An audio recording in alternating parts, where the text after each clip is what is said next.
I had just finished my 6th year in the Marine Corps. I'm Captain Tim Jones, 30 years old, and married to a beautiful 22-year-old strawberry blonde. I met her 2 years ago while on leave in my hometown, and we fell in love at first sight. We didn't get married right away. We waited until 6 months ago. I had plans to leave the Corps first, but I caved to her constant persuasion, and we got married with only 6 months left in my service. I thought it would be worth it. Love over everything else. Looking back, I realize it was a mistake. The plan had been simple enough.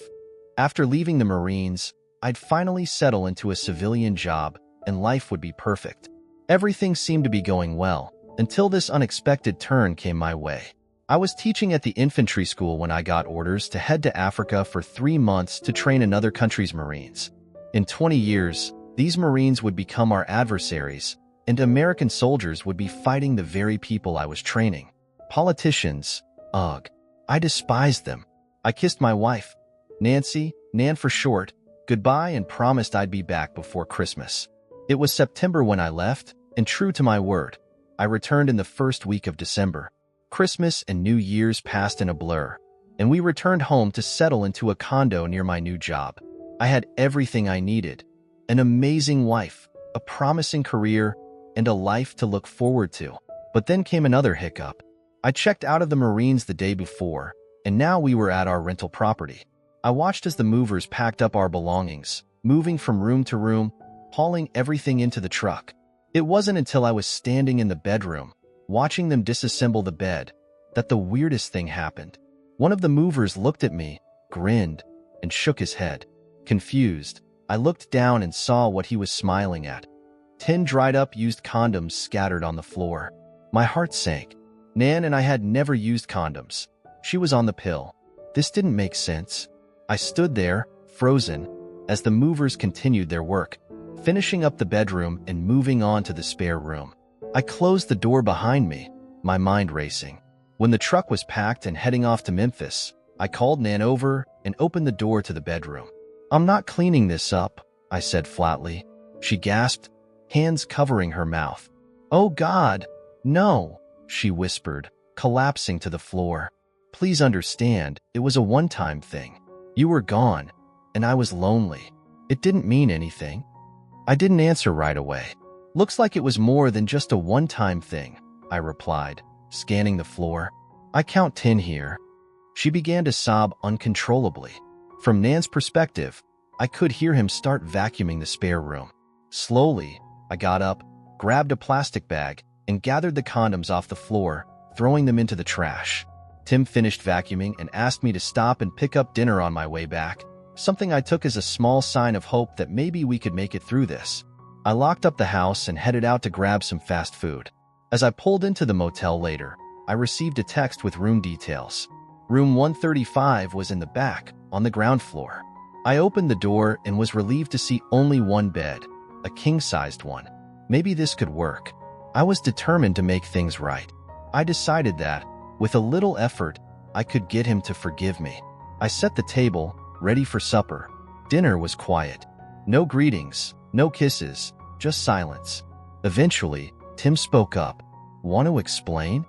His words hit me hard, but I had to say something.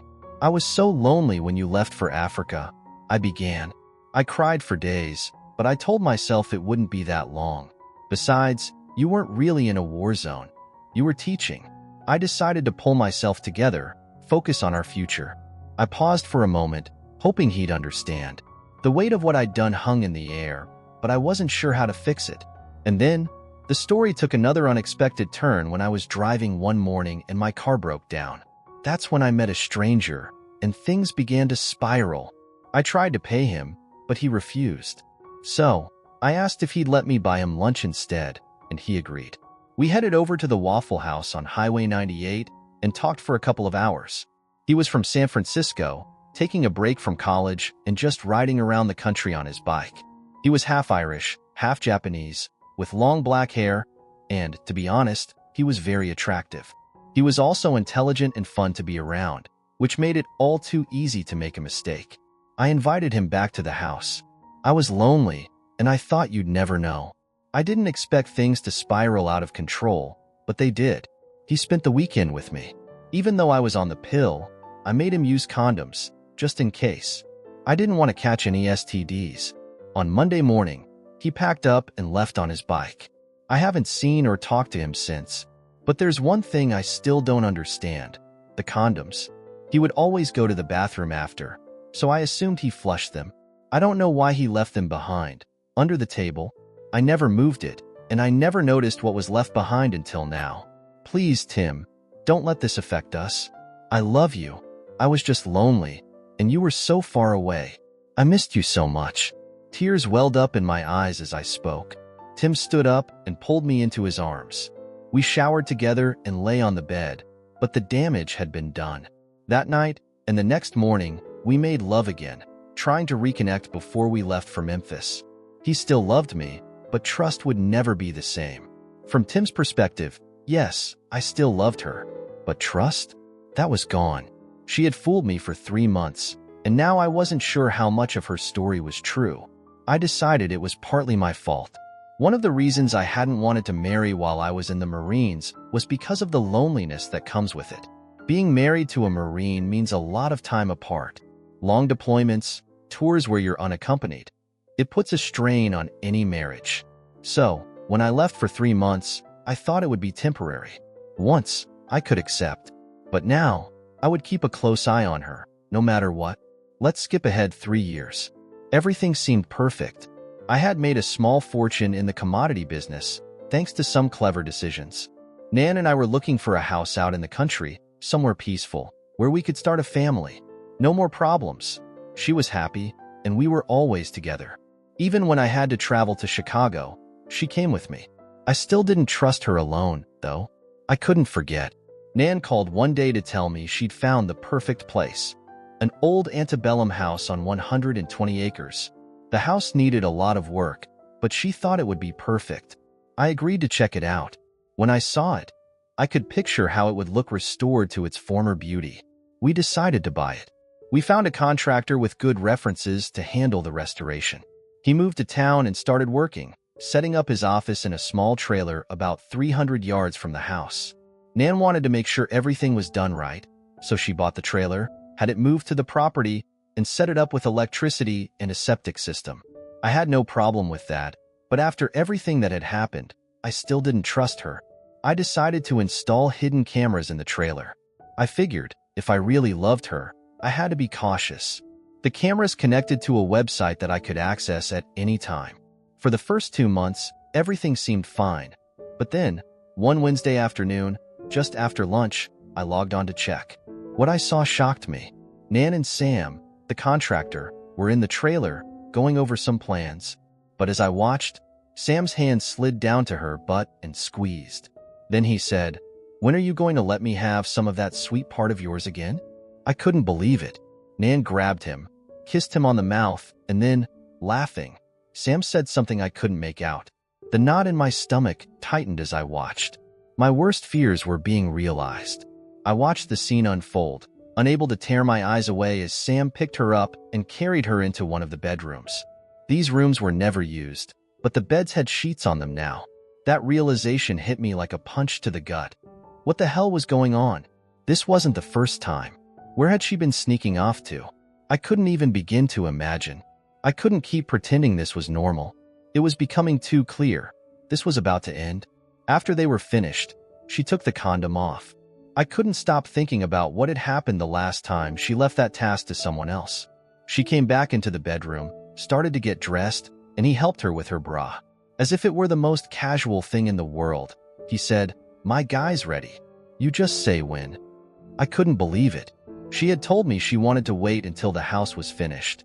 That would give us time to settle in and start a family, but I knew that wasn't really her plan. I overheard her discussing it earlier, how she'd sell the house, collect on Tim's $1 million insurance policy, and run away with Sam. I was just a stepping stone, an obstacle in her way. She thought she could get away with it. She thought she could play me, but I wasn't about to let her. I wasn't that stupid.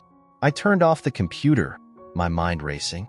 Her plan had been to have me killed, run off with Sam, and live out the rest of her days free from consequence. Not if I had anything to say about it. She was home before me, running a bath. her face the picture of innocence. She met me at the door with a big kiss, pretending nothing was wrong. I sat down in the living room, wondering what kind of game she was playing this time. After her bath, she came in and sat on the floor in front of my chair, telling me all about how she couldn't wait until the house was finished. She wanted to go off the pill, start a family, be a good wife and mother. It felt like everything had gone back to normal. The next morning, I went to work, and she went to the farm. I kept an eye on her, watching for any sign of trouble, but there was nothing. No funny business, nothing out of the ordinary. She left at about 1 p.m. to meet Sam, and I didn't see her again until evening. When she came home, she wanted to make love, and I thought, why not? But the night didn't end quietly. She claimed I'd bruised her, that I was too rough. I apologized, but deep down, something felt off. Saturday came, and I had the day off. Nan had an appointment to get her hair and nails done, so I had time to myself. Around 1 p.m., I decided to head back to the condo, where I watched a ball game and relaxed. At 7 p.m., we went out for dinner at the Vapor Supper Club. We had steaks and danced until midnight. At home, things got heated again, and we made love until the early hours of the morning. Sunday came, and we had a late breakfast before spending the day lounging around. Her favorite team lost, and I couldn't shake the feeling that things weren't as simple as they seemed. The next morning, I kissed her goodbye, heading off to the office. She went to the house, and I watched her go into the trailer. It looked like she was working, organizing contracts, but around 2 p.m., Sam walked in, and things took a very different turn. I could see it all clearly. The way they embraced, the way they talked to each other like no one was around. Sam told her he missed her, complimented her on her nails and hair, and they started talking about their future together. As they talked, a sense of dread washed over me. I had always suspected, but now I had proof. The plan was unfolding right before my eyes. I sat there, my mind reeling, when the bank employee told me they believed it was a faulty gas heater. He mentioned this was the first cool day in a while, and with all the rain lately, they probably turned the heater on to stay warm. Something must have gone wrong, and a spark likely set it off. The sheriff and the county coroner were on their way, but I was still in shock. I asked, "Bodies? Who else was with her?" He hesitated before responding, "We know it's your wife. We believe the other person is the general contractor, Sam Billings." My heart sank. This is hard to tell you, but I have to. When we found them, they were together in bed, naked. They were in the act of making love. Sam was on top, and they're melted together. I couldn't process the words. The image haunted me as the fire chief arrived and began talking to the sheriff. He explained the situation in a dry tone, saying I had been upset until I found out what happened in the trailer. The sheriff tried hard not to laugh as the coroner, a small-town doctor, joined them. He asked to see the bodies, and the sheriff, along with a young deputy, followed the fire chief and coroner into the trailer. Seconds later, the deputy was back, vomiting in the yard. The coroner came out, shaking his head. "I'll do my best to separate them, but it may be easier to take them back to my office. They're really stuck together." He paused before continuing, "I'll contact you tomorrow about claiming her body." I could feel the blood drain from my face. "Throw her in the dump for all I care," I spat, and he walked back into the trailer. A black hearse drove up, and I barely acknowledged it before another woman approached. She introduced herself as part of the state fire investigator's office, explaining she was handling the case because the local volunteer fire department didn't have the resources. She asked if I knew about the affair, and I snapped back, "Not a clue." She asked where I'd be, and I handed her my card. "The funeral arrangements?" she asked. I didn't even flinch. "I won't be making them. Her parents can handle that if they want. Not me." As the fire trucks and ambulance pulled away, I stood still, watching them carry one body bag to the hearse. The deputy followed with the other. The investigator went into the trailer to continue her work. I was sure she wouldn't find anything of significance. The next afternoon, I returned to the property. The restoration work was almost complete. Nan and Sam had done an impressive job, almost finished, and the beauty of the house was back. The garage and stables still needed work, but I wondered what I was going to do with it now. While I walked around the house downstairs, a cute little red-headed woman walked in. She introduced herself as one of the subcontractors working on the property with her father's paper and painting company. They were preparing the downstairs to be papered later in the week. I asked her if they were going to complete the job, and she confirmed it. She told me the place would be even more beautiful when the landscaping and the additional structures were finished. Just as I turned to walk back, the fire investigator walked in and kissed the redhead on the lips. My brain almost short-circuited. Lesbians? Whatever, I thought. Who was I to judge what people did in their own private lives? But then, the fire investigator turned to me and said, "I think this is as good a time as any to have this talk." We walked into the kitchen and sat down. She took out her cell phone and made a call. "Yeah, Sandy here. Can you get over to that old antebellum house off 78 early tomorrow morning? I need you to bring your backhoe. There was a trailer fire yesterday, and I've finished my investigation. I overheard the owner saying he wanted that trailer off his property, and I told him it would be too costly to haul it away. So, I suggested we just dig a big hole and bury it. I want you to dig a big hole off to the right," Sandy said, her voice calm but intense. "Remember the right side. The septic system is on the left. Then, push everything into the hole and cover it up like it was never there." I nodded, still processing everything that was happening. "Sure, 7 a.m. is fine. Just see Lori, and she'll handle getting you paid. Thanks. Remember the right side." "Okay," Sandy continued, her eyes locking with mine. "I don't want any sheriff or deputy snooping around and finding what I found. Got it?" "I guess not," I muttered, barely able to process her words. She smiled, but it was cold. "I see you've met my partner. She's an excellent painter and paper hanger. I'm sure you'll appreciate her work." Lori, sitting next to Sandy, reached across the table and squeezed my hand. "What the hell is going on?" I thought, but I couldn't ask. Sandy seemed to sense my confusion. "Tim Jones, right? Captain Tim Jones. 8 years in the Marine Corps, EOD unit commander. Hell, you taught at the EOD school in Yuma, Arizona, and then trained the Nigerians in Africa. You even consulted for the CIA, teaching bomb-making classes. And you gave it all up for that woman. Bad move on your part, but good for us." I swallowed hard, my mind reeling. Sandy wasn't finished. "Oh, and before I forget," she continued, her tone now mocking, "if I didn't know what to look for, I never would have found it. But good work on your part." She paused, letting the words hang in the air. "You're wondering how I know so much about you and your wife, aren't you?" I nodded, barely able to respond. Sandy leaned back, clearly enjoying the effect her words were having on me. "Well, let me tell you how it went down. About a year ago, I went to a conference for fire investigators. I met a former Marine there, an EOD guy. We started talking, and he told me stories. One stuck with me, about his captain, a man named Tim Jones. He said you were the best, how you could make a bomb that was almost undetectable, using things you'd never expect." I sat back in my chair, trying to wrap my mind around what she was saying. "Fast forward a year," Sandy continued. "Lori was explaining how you and your wife were refurbishing an old house, and she was handling the painting and papering. I wondered if it could be the same Tim Jones the Marine.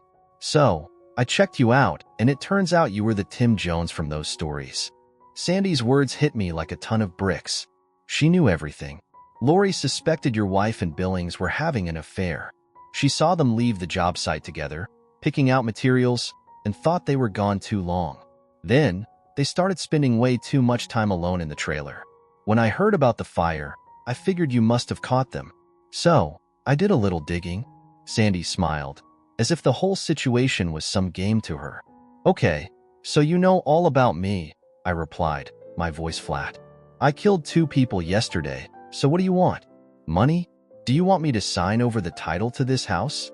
Sandy looked at me with a bemused smile. "Don't be so crude, Tim. Lori and I talked it over. What we want is kids. We're lesbians, but we want to be moms. We decided you'd be a good father, and this house is the perfect place to raise our children." I blinked, trying to process what she was saying. "You want me to get you both pregnant? And give you the house for that?" Sandy's grin widened. "Exactly. But it's more than that. We're not going to raise our kids without a father figure. Here's the plan. We all move into this house when it's finished. We share a bedroom, a bed. We tell the world we're a trio. No more sneaking around. You get both of us, and we raise our kids as normally as possible, with 2 moms and 1 dad. What do you say? I couldn't believe what I was hearing, but somehow, it all made sense. First, I said, my voice calm despite the shock. I want to tell you that you have beautiful blue eyes. Any man would be lucky to have either of you. But both? In the same bed, every night? Sandy's eyes sparkled as she squeezed Lori's arm. You're a smart man, Tim, but we're not asking you to choose. We'll be together, and you'll be part of our family. It's a perfect setup. I thought for a moment, trying to sort out my feelings. How do we start this? I mean, how do I go from losing my wife to living with 2 beautiful women? Sandy leaned in. We take it slow. Start spending more time here, supervising the house's completion. You meet Lori. Show some interest, talk to her dad. You invite us both to dinner one night. Things progress over the next 6 months. I didn't know what to think, but the thought of revenge, of getting back at Nan, mixed with the bizarre proposal in front of me. Maybe this was the path forward, however strange it seemed. I mean, the folks around here will know how hurt you are. They'll think it's good for you to be getting out. Then one day, we all move in together and start our family. Some may not like the idea of a trio, but who cares? Sounds like a good plan to you? Yes, it did. But what happened next was a mix of strange satisfaction and eerie calm. I didn't attend Nan's funeral. I let it be known that I had no idea she was cheating, and her parents apologized to me several times. I told them it wasn't their fault. I never treated them badly, but I also didn't care about their apologies. Lori, Sandy, and I started going out together. Dinner, movies, and more. One night, I walked them to the door of Lori's apartment. They stepped inside, and Lori grabbed me, kissing me deeply with a lot of passion. When we broke apart, Sandy did the same. Then, without a word, Sandy kissed Lori while I watched. It was strange, but somehow, it felt like the next step. Think about all the fun we're going to have when we all live together, Sandy said with a smile. Good night. Drive safe, she added, pushing me out the door. I got that a lot over the next few months. I never even got to feel a titty or touch a butt. It was always, wait until we move in, so I waited. When the house was finally ready to move into, they helped me pick out the furniture. A month after I moved in, Sandy gave up the lease on her apartment, and Lori told her dad she was moving in with me. It was a Friday afternoon, and we'd spent hours unpacking their boxes. By then, it was summertime, and we were all a bit sweaty and tired. Sandy suggested a shower, and I started to walk out of the bedroom, giving them some privacy. But Lori stopped me. Where do you think you're going? Get undressed and get in here. The shower's big enough for all of us. That was the first time I saw either of them naked, and what a sight it was. We played in the shower for over 30 minutes, soaping and rinsing each other over and over. The water heater we'd installed was tankless and efficient, enough to keep us going for hours. We had everything set up, and I thought we were going to live this way forever, trusting each other and keeping our secrets safe. Tim's journey from heartbreak to a seemingly unconventional new life raises a lot of tough questions about trust, forgiveness, and personal boundaries. After finding out about his wife's affair, he chooses to embrace an alternative relationship, but it's built on secrets and manipulation. As he navigates his new dynamic with Sandy and Lori, the question lingers. Can someone truly escape their past, or does it always catch up with them? So, what do you think? Is Tim's new life with Sandy and Lori a true escape from his past pain, or is he just settling for a different form of betrayal? Can people genuinely start over and build trust in a relationship after something as destructive as an affair, or are they always haunted by the past? How much is Tim's obsession with control influencing his decisions? Is he trying to rewrite his own narrative, or is he just a puppet in someone else's game? What do you think happens next in this story? Will the unconventional trio thrive, or is this just a ticking time bomb waiting to explode? Let's hear your thoughts.